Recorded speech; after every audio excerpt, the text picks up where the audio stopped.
The world of rock, you know, it's a mysterious world to most people.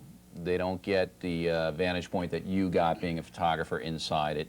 And I think that most Americans feel that it's just a lunatic fringe, these people up there going crazy. Is that the accurate picture, or is there more underneath it that we don't know about?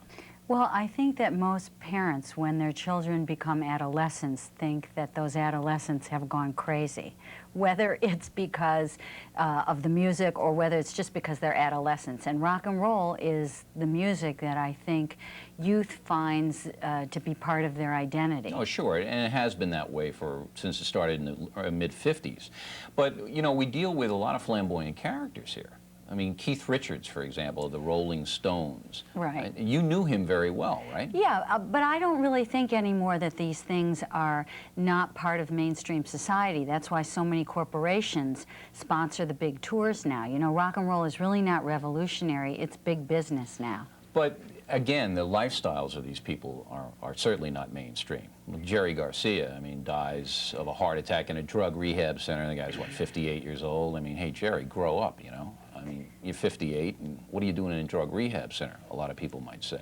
What is it that drives these people who are talented, wealthy, famous? What is it that drives them to destroy themselves like this? Well, I think that there are numerous artists that are able to create because they feel a sense of pain in their life. I mean, that's been common, whether it was in painting or in music. It is true. I mean, when you consider some of the greatest artists of all time, whether it's Picasso or whether it's Mozart, these are people who were tortured as human beings. And I don't think that the rock and roll lifestyle, there are plenty of, it's like seeing the glass half empty or half full. There are a lot of positive sides in rock and roll, and people who have not only led very exemplary lives. You know, people, whether it's Paul Simon, you could start naming lots of individuals as musicians who not only achieved a certain amount of fame, but they brought awareness to certain causes that are good for people to know about.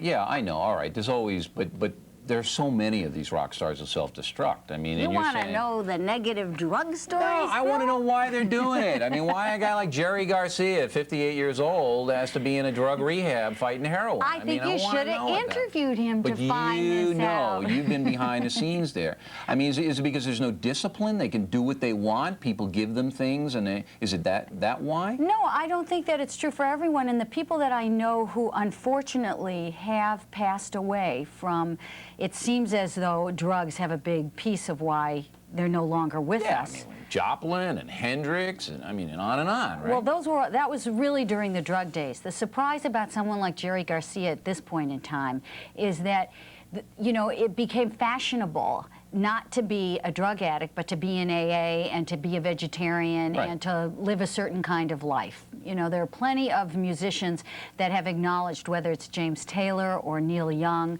that they are now glad that they're alive and they work out and they're healthy people. I think that the reason that a person chooses to be, you know, stuck in a particular place that only drugs can make them feel centered is something that they ought to, you know, have more attention given to. And Jerry's friends did try to get him to go into a rehab center, and they did, and unfortunately it was a little too late. What a you could have shot anything, broadcast journalists. I mean, you could have done anything. You know, but you center on the rock world. What about it fascinates you?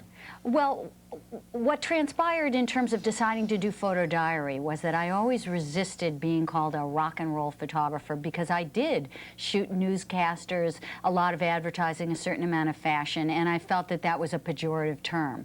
When I hit 40, I decided that being called rock and roll was a positive thing, because it seemed so youthful, and I acknowledged that really the majority of my work was musicians. I had fought this idea for a long time, but when I looked at the bulk of my 20 years of shooting, it was portraits of musicians. And we only have about 30 seconds, but what do you find? We'll be back. This is just the first segment. So I don't have to talk real fast? No.